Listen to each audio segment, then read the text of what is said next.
salir fuera de la cancha. Pedir autorización. El toque sobre el costado izquierdo. Entonces convenimos que el cuarto árbitro va a ovelar. Viene el centro al área. Vareiro tiró.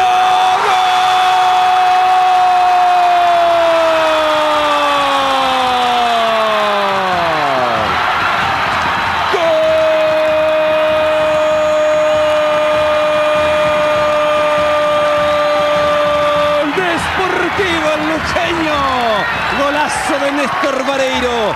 Ganó Luis Armando Velar. Cruzó la pelota por el área. Llegó Vareiro, le entró de primera. Tremendo remate. Arriba. Imposible para Orrecochea.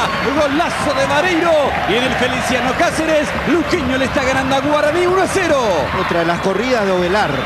Fíjense qué potente y fuerte es para llegar hasta el fondo. Y a partir de... Fabro le mata a Fabro.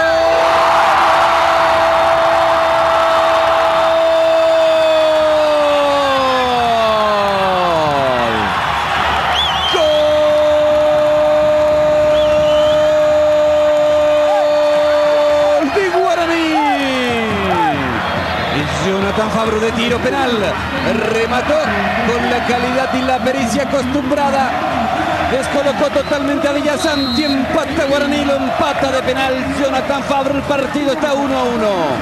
Bien pateado el penal, a un 49 minutos, va Fabro, va Fabro.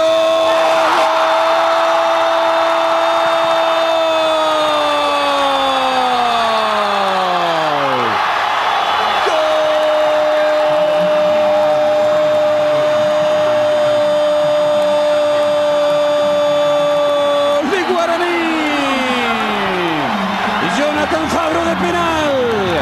Otra vez infalible Fabro en la ejecución. Guaraní sobre tiempo de descuento. Liquida el partido. Fabro nuevamente de penal. Deja Guaraní.